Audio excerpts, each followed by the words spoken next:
Speeding. Speeding. Speeding. 5, 4, 3, 2, 1. The world is changing faster than ever. What used to take decades is now taking years or even months. What you see right now is the illusion that people have had for many decades about the workplace being this secure place to work the rest of your life. For the first time in the history of our nation, our children will not do as well as us. We've seen our friends get laid off. We've been laid off. We've had our pay cut. People are overworked and underpaid. They seem to have less time and less freedom. They live under constant pressure. This is going to be forced. And so even if your employer loves you, they may have to cut you. There's something wrong that on Monday morning, the heart attack rate increases by 35%. Technology is accelerating, job security is declining. It just doesn't seem like the old models of making a living are as reliable as they used to be.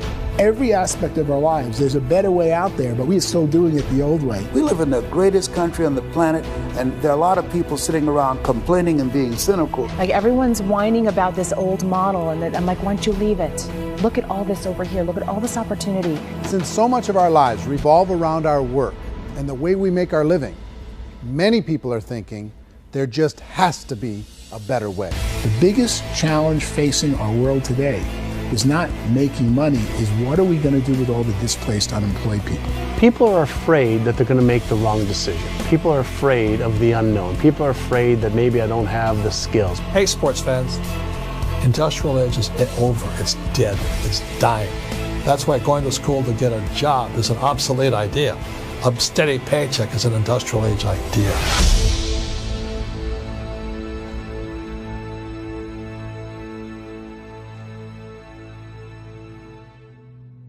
It's the search for answers that has brought us here together today.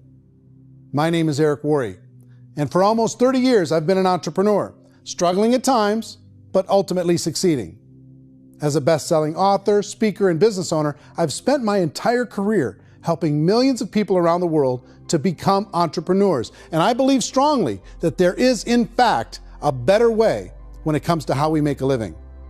The career landscape has changed dramatically, and many are still working in a model that is completely out of date.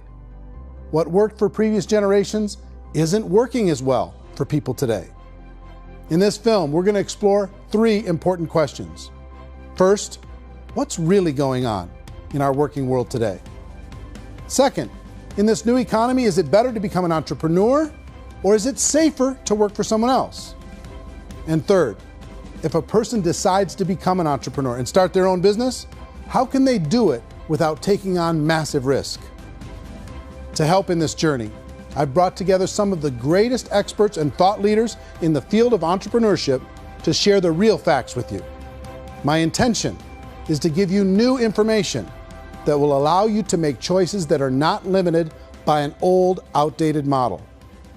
Let's start by understanding what's going on in our working world today.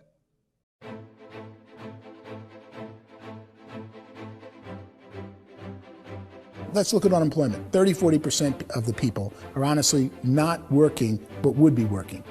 What our government does is if you haven't found a job in 6 months, we don't call you unemployed. We pretend you dropped out of the labor force. I've often said that unemployment, particularly structural unemployment, that's unemployment due to technological changes, is the first sign of economic growth.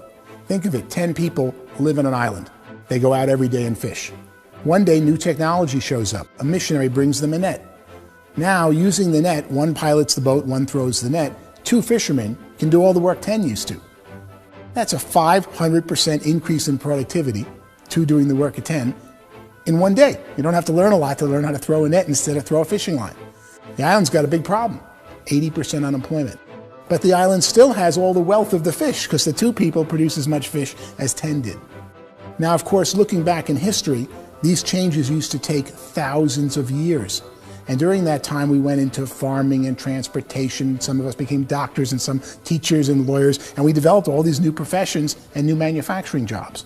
Today, these changes are occurring literally in one day when a new technological advance occurs, and we don't have the social structures to deal with it or to retrain the unemployed people. So one of the things that I think is interesting as I travel across the country and really travel around the world is the way that we work and the way we get paid for work is changing pretty dramatically. On a global basis, everything is being turned upside down because of the rapidly advancing technologies. They are eliminating many jobs, and we have been left with many people not prepared for the jobs that exist. A lot of demand in public companies was to squeeze out all the fat and to get just as much margin as we possibly could, and fat equals humans. So this idea of job security in information age is so obsolete, but it's still taught inside our school system, and that's where the problem starts. There's no financial education in school system, and people are still trained to be employees who work for that paycheck. This is a chart on the middle class. What's happening in the middle class, those that went to school, their incomes have been coming down for years. And parents still say to their kids, go to school, get a job. Now what happens to all those middle class people who are dropping off the ends of off the chart? Well, they become what's called working poor. And this is what happens to working poor. But they say poverty is ending. Well, poverty may be ending, but working poverty is going up. And this is food stamp usage. So food stamp usage in America is going through the roof right now, because people cannot earn what they call a living wage. Most people have experienced financial pressures that I think are probably greater than they have been in the past. If you're not working for yourself, then it's going to be a pretty hard road for a lot of people. Today, if you're going to control your future, the 40-40 plan is gone, where you can graduate from college and get a job and work for 40 hours a week for 40 years. That day is gone. So some of these charts actually tell you what's going on. And this is a really interesting one. You know, people are going back to school because if I go back to school, I'll get a nice job. But this is what's happening to, it's called Sallie Mae, which is the student loan guys. Student loan is going through the roof. It's now over $1 trillion, and student loan debt is worse than credit card debt. So when people stopped using credit card, the government got people into student loan debt. And the problem with student loan debt is you can never be forgiven. See, with credit card debt, you can declare bankruptcy and all's forgiven. But student loan debt, you can declare bankruptcy, you still owe it. It's the worst of all debt. But this is the next picture. Look at this chart here. This is what's happening to wages of college graduates. It's going down. So you go to college, you rack up all this debt, but you earn less money. Now, that's not that intelligent. Average person who's been working a lifetime in America today is ending their lifetime at 65 with about $41,000 in assets. They earned just enough to survive. I think in the United States we have something like 17 trillion in debt. That's just the federal government debt. We got another 2 in municipal and in other, let's call it almost 20 trillion government. We've got 40 trillion in private debt. That comes up to close to 60 trillion. When you then add something we never had before, what you were talking about, when we look at the unfunded portion of Social Security and primarily Medicare, Medicaid, that at the most conservative estimates from outside firms, Kleiner Perkins, 67 trillion and growing. That's more than all our other debt. There's less conservative estimates that say it's 84 trillion or higher. I added up conservatively $127 trillion in total debt. Debt is a financial drug.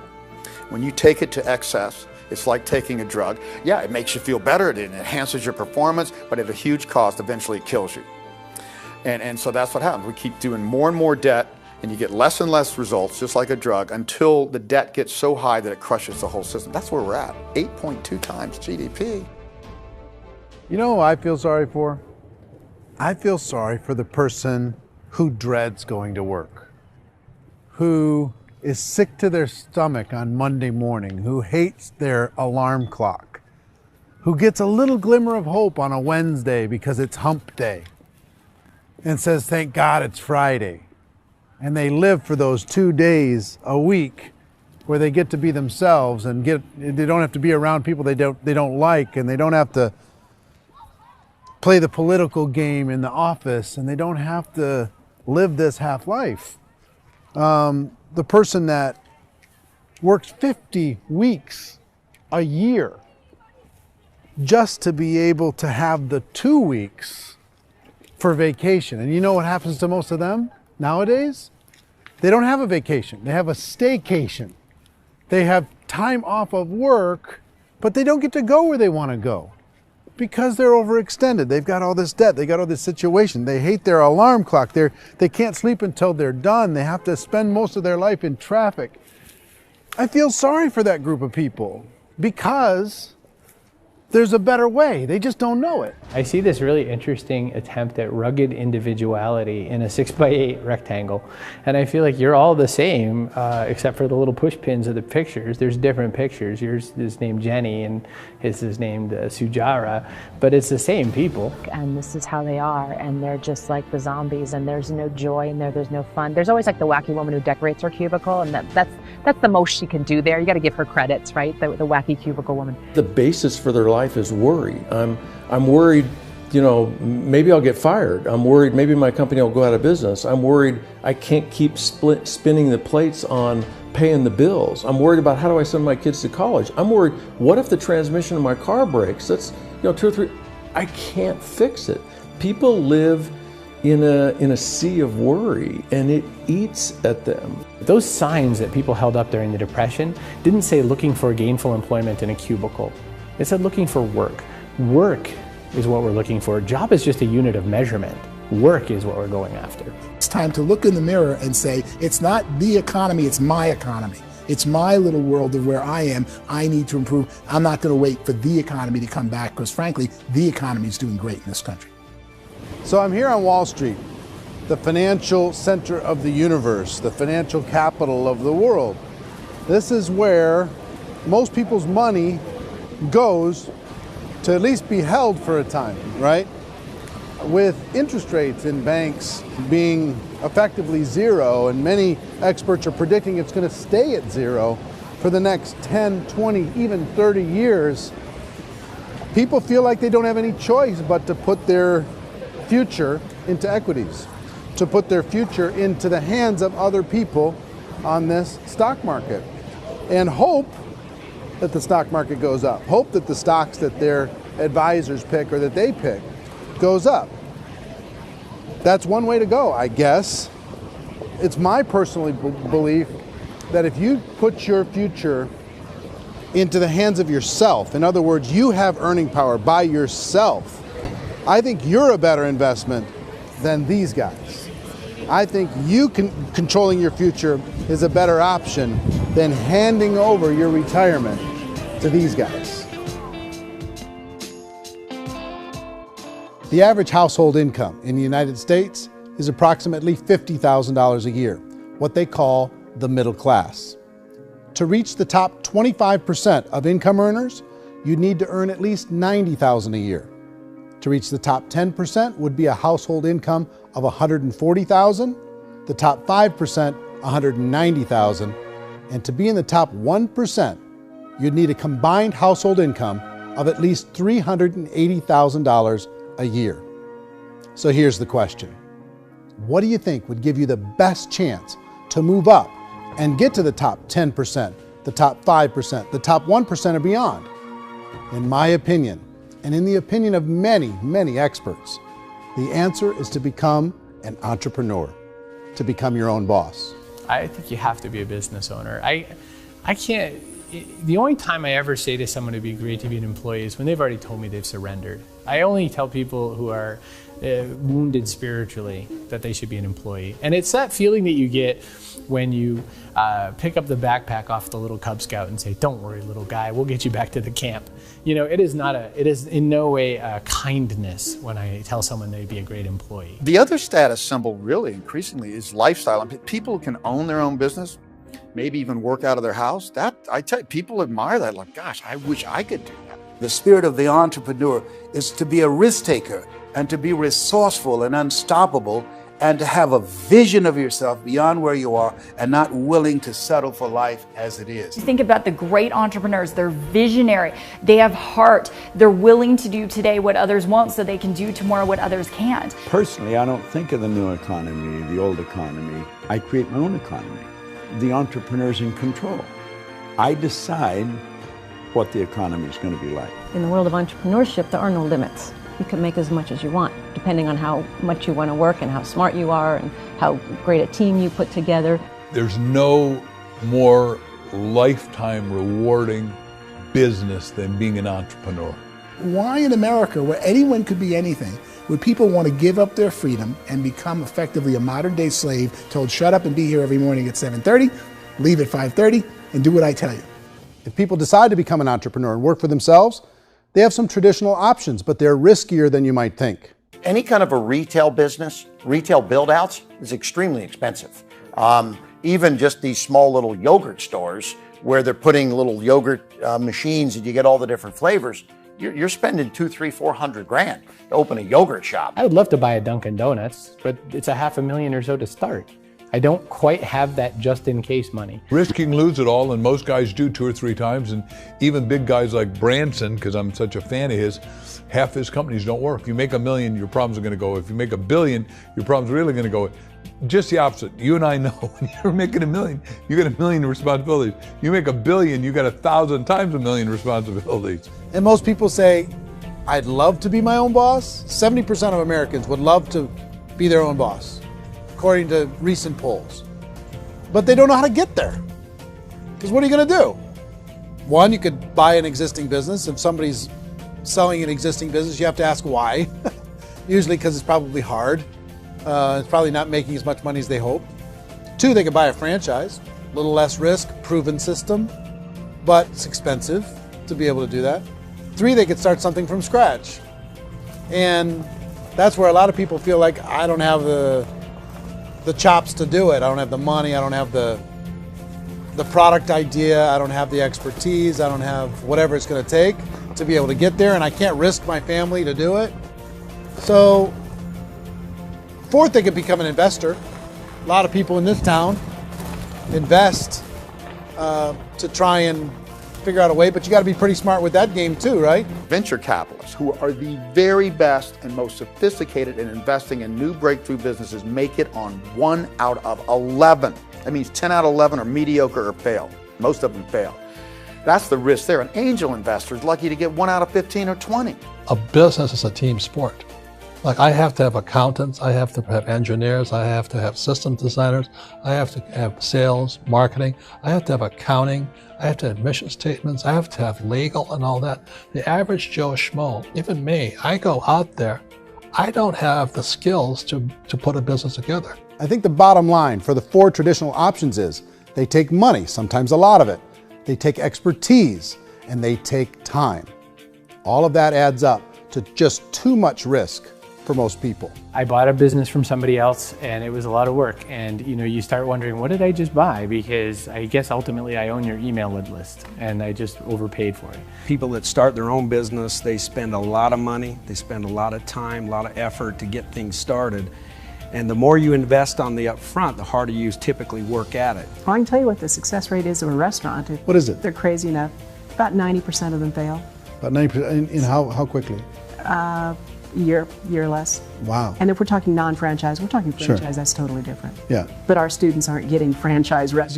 You got to invest big money. Exactly. And with someone like McDonald's, you've had to work with the company for a long period of time, really know the To even have a business. chance at investing $1 million. Have a chance, and it's a slim chance. What if there was a way that you had all the proven aspects, the comfort aspects, and you could still control your own life?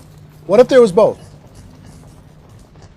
In other words, you didn't have to create everything from scratch.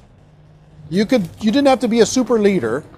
All you had to do, what if there was a proven product already? You didn't have to create the product. And there's a proven system already, proven training already. Everything except an employer. That was the only thing that you didn't have. Do you think more people would be open to working for themselves in that environment?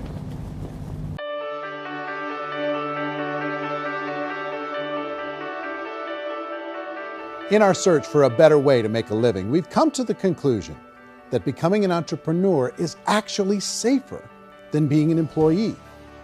And through our look at the entrepreneurial options, one particular path kept coming up from expert after expert. And I think most people will find it surprising because it's certainly a non-traditional business model. That model is for people to start their own business and become an entrepreneur through the creation of a network marketing business. Some people call it direct selling because the product is being sold directly from the manufacturer to the end consumer, cutting out the middlemen. Other people call it multi-level marketing, or MLM, because there are multiple levels of commissions paid. The most common term today is network marketing, because network marketing best describes using a large group of independent distributors, independent entrepreneurs, to move a product or service more efficiently. So my friend here, Donald Trump, and I, we always write about the network marketing industry. And the reason we support the network marketing industry is because it really is a business school for entrepreneurs. Because most people come out of school looking for a paycheck. Oh, that's terrible. I went to network marketing like that. I think if it didn't exist, we should invent it. It is that good. I think direct selling is a great way to do business today. It's very easy to get into that industry, and you can be self-employed, be in effect an entrepreneur. When we see multi-billionaires adding network marketing companies to their portfolio of companies, that would be a clue. When we see people who are very famous authors and very famous business people endorsing the industry, that would be a clue. These network marketing companies aren't $50 million companies, they're billions and billions of dollars. They lead the stock market, they're major companies. When we're going to get it? You know, and you're going to school to work for a paycheck, but if you want to be rich, be an entrepreneur, and network marketing gives you the spirit to be an entrepreneur. A traditional company will spend up to 50% of their total revenue on marketing. Network marketing companies use a different approach. Instead of having all that extensive marketing expense, they utilize a network of independent distributors to do the marketing for them. Now, why do they do this? First, because word-of-mouth advertising is so much more effective today than traditional media advertising. Second, some products need to be explained or demonstrated, and an independent salesperson can do that more effectively than an ad campaign. Third, it's completely efficient. The company only pays for the marketing of their product if a sale happens and not before. Imagine if Amazon allowed you to become an independent distributor and paid out 40% of its revenue to that distributor group. All you had to do as a distributor was recommend a product, and if a person bought it on Amazon, Amazon would take care of all the logistics, and you'd get paid for bringing the customer. Now imagine you got paid for every purchase that customer made for the rest of their lives. Well, Amazon doesn't offer this option, but network marketing companies do. 85% of all buying decisions in our society are made as a result of word of mouth or reputation. We're recommending things to each other all the time.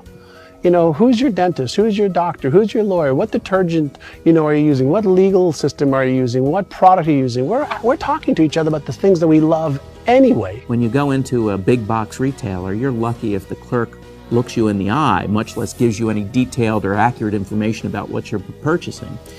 So of course, this personal information, this education coming from a friend, a neighbor, a relative, or even a stranger, but one who has experience with the product is extraordinarily valuable. As a matter of fact, network marketing can educate consumers probably better than any other form of marketing.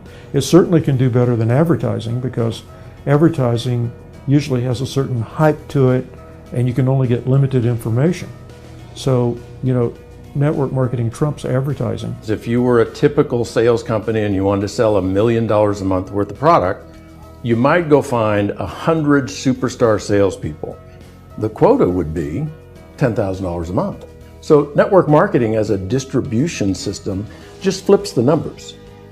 So we use 10,000 happy, raving fans of a particular product, and we don't concern ourselves so much with how much product each one of them individually sells. If they sell just $100 or $200 a month, and there's 10,000 of them, you're selling $1 million to $2 million a month worth of product. And that's the best way I can explain how network marketing works. This is the marketing arm of the company. There's not money being wasted on bricks and mortar. There's not money being wasted on inventory that's sitting stagnant somewhere. There's not of employees standing around that don't have customers. These are people that are going to connect with customers. These companies allow people to become independent distributors for extremely low cost and with no minimum time or sales quota. Essentially, they own their own business and can provide as much or as little sales as they choose.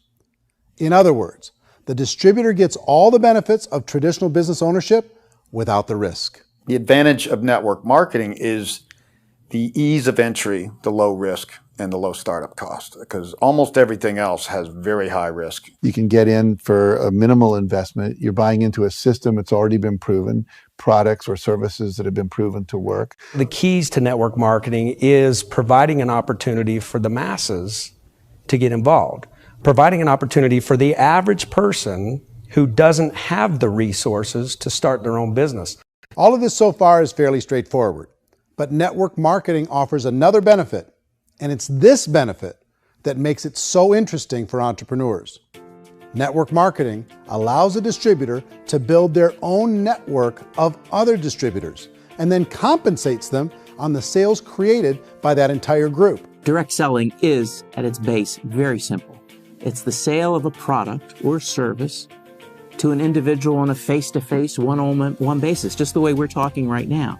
But there's an important element as well, and that's the offering in conjunction with that sale of product, the offering of an opportunity for someone to make something of themselves. No matter what your social status is, no matter what language that you speak, I mean, look how many unbelievable people are becoming successful that speak every kind of language out there. What an awesome gift to give the world. Instead of having to work your way up in a system and prove that you could be a sales manager, they just decided everybody can be a sales manager. Everybody gets to build a sales team from day one. And so what that brought into the system of growth as a direct selling company is the concept of compounding or geometric progression. Because now you can actually grow a sales force very quickly because everybody is enrolling people in their own sales force. People who are like, oh, this is weird, I'm building a sales team, or what do you think you do at a regular company? How do you think a regular company works? Network marketing is the only industry that doesn't say your past determines your future. It looks at your past and says, okay, now what can we train you to do so you can have a great future? Every other employer out there wants to exploit you for what you already know, not teach you something new. Network marketing has the potential to save the United States and the world because it's going to teach people not to be employees, but to be entrepreneurs.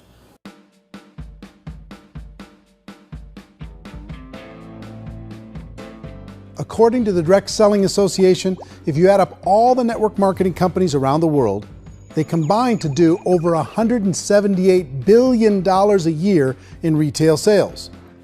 To give you an idea of how big that really is, the NFL, the National Football League, does approximately $9 billion a year. The music industry does a little more than $16 billion a year, and the movie industry does about $80 billion a year. Using a conservative average, network marketing companies pay their distributors about 40% of that $178 billion in the form of commissions, which adds up to more than $71 billion a year. That's almost $6 billion a month. It's almost $200 million in commissions every single day. So it's certainly working, and people are making serious money in network marketing. With the growth of the direct selling industry over the last 10, 15, 20 years, we've seen a broader understanding of the channel. We have seen more and more people getting involved in the business, so our penetration in the marketplace has increased, and thus the understanding in the marketplace of who we are has increased. And we've seen non-direct selling companies look at the direct selling model and say, something's going on there.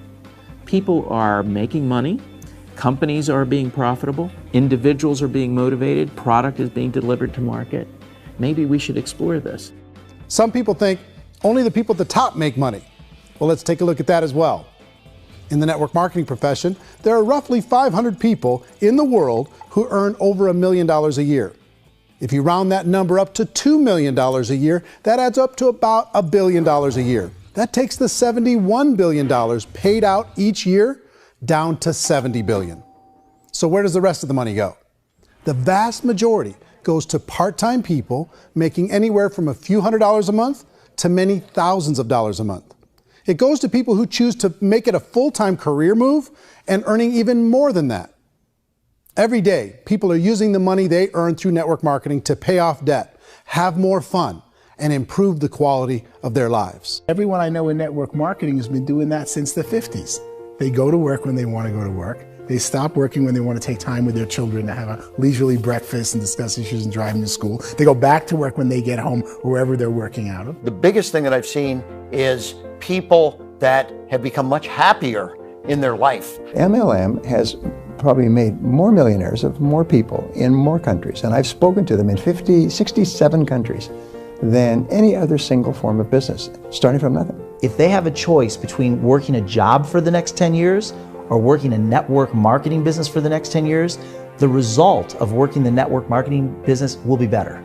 A lot of people within the industry go on and make this a career and do extremely well at it. Network marketing has been nothing but good for everyone I know that's been involved with it because they did it seriously and they played full out and they've been very successful. It's been a constant barrage of success stories and people showing off stuff that they got as a result of it. How many people are involved?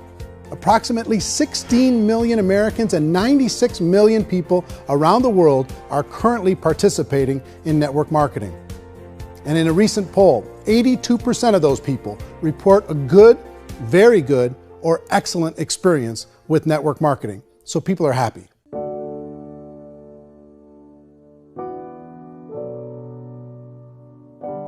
So I've taken a look at the network marketing profession and really tried to understand why so many people are confused as to the validity of this as a business.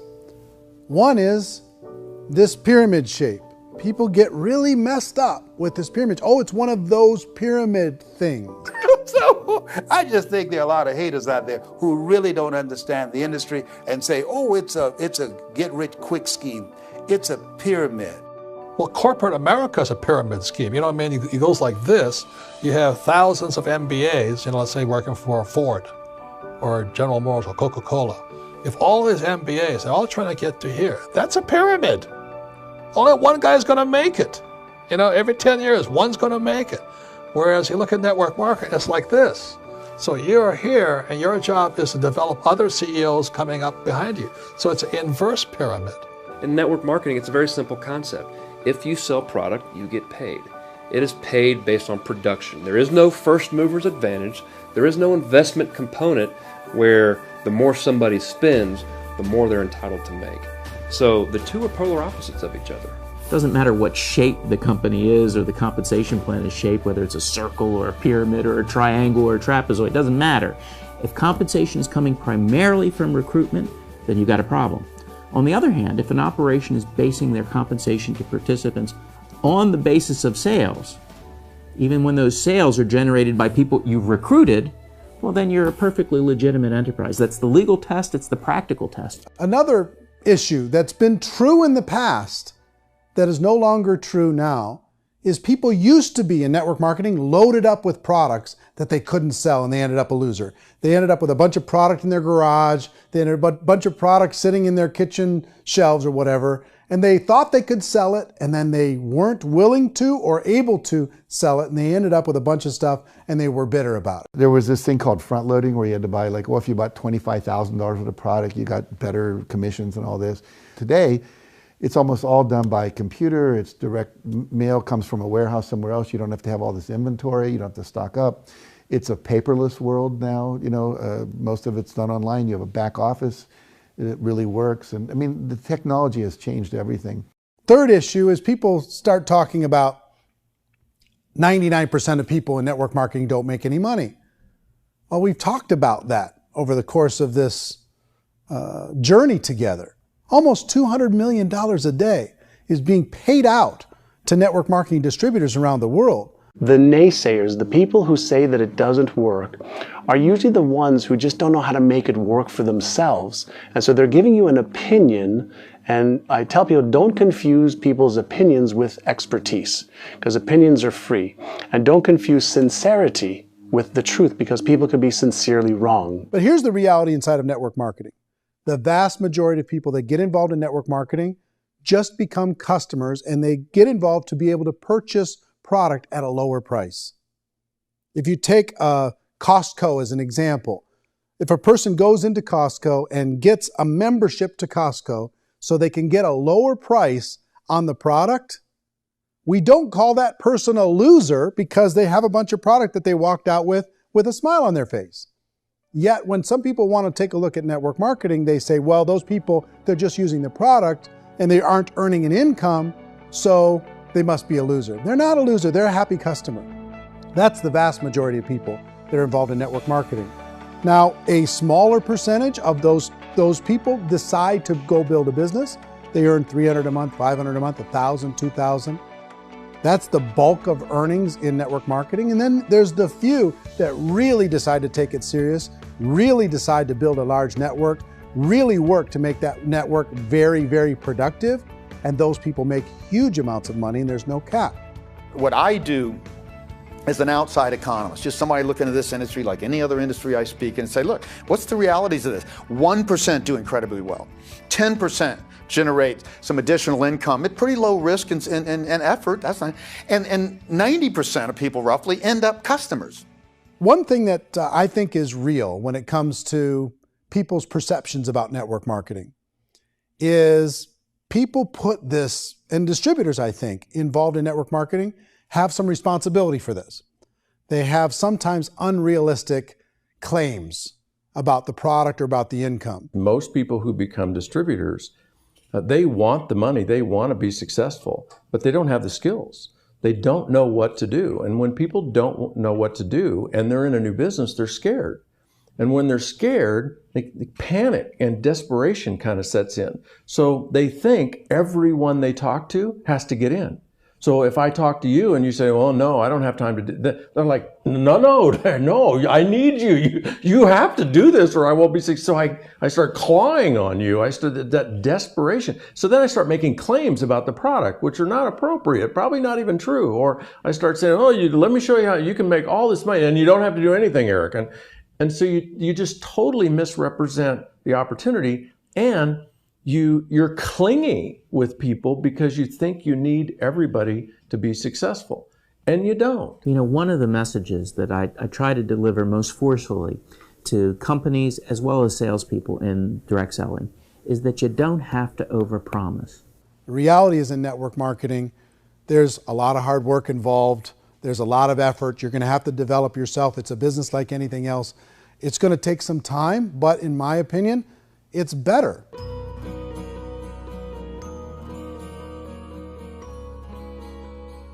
It's light years better for people starting today than it was even 5 years ago. I think it's more widely accepted now, and people understand it is a business. It is being an entrepreneur. It is being a business owner. Our belief system is based upon our evaluation of something.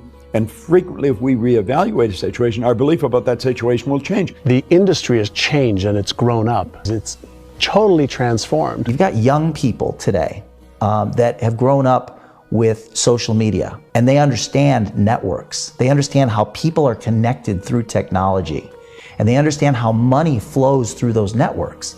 So when they see network marketing, they don't see it the way their parents saw it. And we've all learned, the larger industry that you represent, has all learned from those mistakes and flaws and errors that have happened early on. Early algorithms didn't work the right way.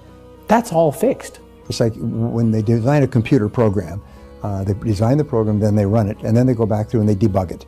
The MLM industry has been debugged. This is the day of being virtual, being able to run a business from your mobile phone. I mean, it's incredible. Companies are getting smarter. They're implementing more consumer protections. They're implementing more compliance training. They're doing more with respect to product research. If you do get involved and you make purchases of inventory, even on a voluntary basis, if you decide that this business is not for you, you can leave and have that inventory repurchased by the company.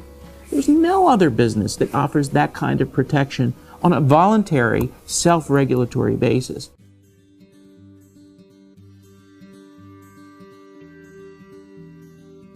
If you decide to look further into a network marketing business in order to generate more cash flow for your family, I would recommend reviewing the following 4 elements. First is the product or service. And on the product or service, I would ask 5 important questions. 1, do you like it? Is it something you would feel comfortable sharing with others? 2, is there a recognized need in the marketplace? It's hard to create a need if one isn't naturally there. 3rd, does the product meet that need? Does it solve a legitimate problem for consumers? And 4th, is it priced to sell? Can it compete in the marketplace? And fifth, is it priced for profit? Is there enough margin for the company and the distributor to be able to generate income for the long term? If you can answer the questions on the product to your satisfaction, the next element to consider is the company itself. Is it well run? Do you believe in the founders or the management team? Do you feel they have what it takes to go all the way? See, it doesn't matter how good the product is if the management can't take care of the company. Good management can change with the times. They can handle adversity. They can make good decisions. Make sure you choose a company that can serve you for a long time. The third element to consider is the compensation plan. And with that, there are 3 important things to look at. First, a brand new person needs to be able to generate some money fairly quickly. It may be an obvious reason, but you can probably imagine the ripple effect of a distributor getting involved and having even a small victory fast. That can only help with the overall success of the organization. Second, a person should be able to develop a moderate part-time income in a reasonable period of time. As they develop their network and as their sales grow, they should be able to enjoy more benefits. And third, for the people who are really serious, for those who decide to really go pro in the network marketing profession, there should be the possibility to make a serious full-time income if they work hard and are committed to developing their skills. If you're comfortable with the product, the company, and the compensation plan, the last thing you should look at is the support that will be made available to you. Does the company have a website? Does it have a solid online reporting tool? Do they have comprehensive training available? Do they host events to help you build your business? If you decide to do this, what kind of a support system can you plug into? Choosing a network marketing company is a personal decision. But evaluating the 4 elements of product, company, compensation plan, and support is a great place to start. Is the company promising that you're going to get rich quick or that you can make a lot of money without a lot of effort? That's a red flag. Is there a product that you really believe in that you think can be sold? Or are you being told by salespeople or the person who's trying to recruit you or by the company itself that don't worry about the product, all you have to do is recruit other people into the business? Red flag, warning sign. If you're hearing that, take a second or even a third look. Get to know the customers, the products, the business, have some success, and see where the opportunities might take you to move up in the organization. You want to find out how concerned are they about my education, my training, and my development? Is there a space for me to grow? Most important question. Learn everything that you can about the product. Make sure it's something that you believe in, and learn everything you can about the industry and work that system. You have to be very passionate about whatever that company is doing. I would get involved. You can always test drive anything, you know, the product, the service, the community, and then lean into it a bit. If it feels good, then lean into it a lot. Behind me is the Lincoln Memorial. And this is a place where Martin Luther King Jr. had his famous "I Have a Dream" speech. And at that speech, he talked about his dream for equality for everyone around the world, and that's a noble dream. But I think more people need to remember what it was like when they were kids and the dream was still alive in them. Before it got beaten out of them by reality, by this paycheck, by these responsibilities, and by having to live for this job to pay the bills. I think people need to remember that, go back to that. Once they know that there's a better way, I think their future is going to be much brighter. They can live a better life.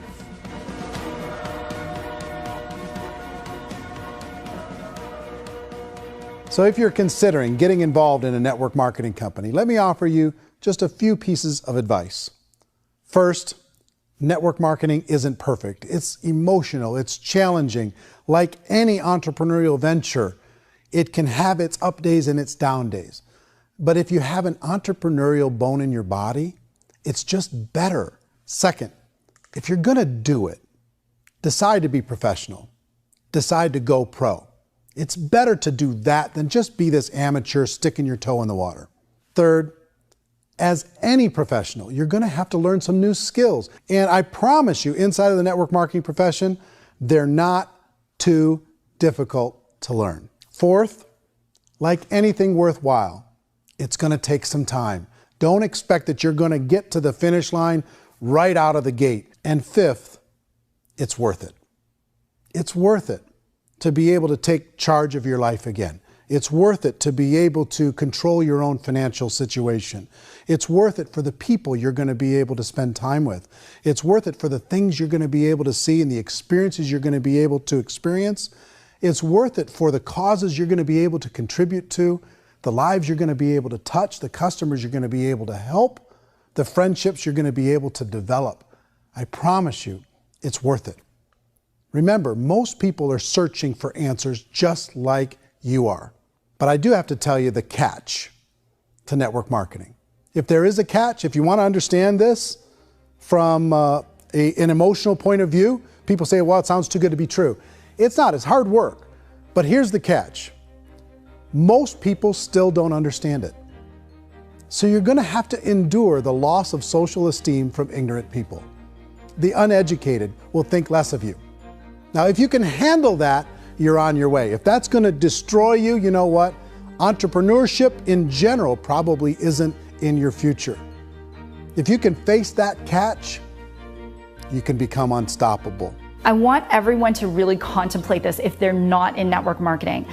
You're in a job, you probably have a mortgage, you have rent, you have debt, whatever's going on. You're in a prison. You work just hard enough to keep them from firing you, and they pay you just enough to keep you from quitting. Come on! I've been there, done that, and bought that t-shirt. In network marketing, if you run into failure, it's really just a homework lesson for yourself. There's no one to blame. You really have no excuse not to be successful. You just don't.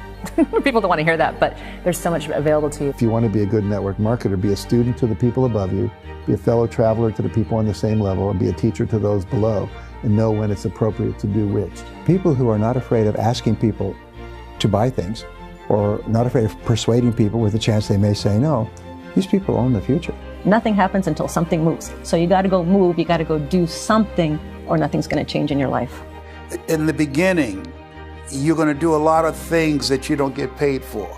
But as you go down the road, you get paid for a lot of things that you don't do. And your job is rehabilitating the spirit, the entrepreneur spirit in all of us.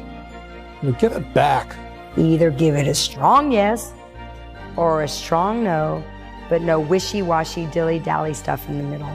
There's dreams and there are nightmares, but I believe that the biggest nightmare of all is when you don't pursue your dream. You're going to see some monumental growth in this profession. It's an exciting, exciting time to be involved with the network marketing profession. The next 10 years, I see just exponential growth. When that tipping point comes, it's not a matter of asking somebody, have you ever heard about network marketing? You're really asking them, which company are you building your wealth in? We are here to fix the world, to improve relationships with other people, to improve other lives.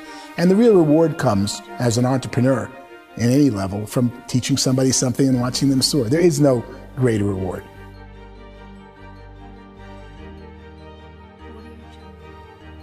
Life's too short to spend it living someone else's dream instead of your own. It's too short to spend it living at a fraction of your potential. Can being an entrepreneur be a challenge at times? Sure. But here's what you get in exchange. It can be yours. Something that you built, something that you created, something that you made happen. This balloon represents your dream. It represents entrepreneurship. My wish for all of you is that you would reach out and grab it. The choice is up to you.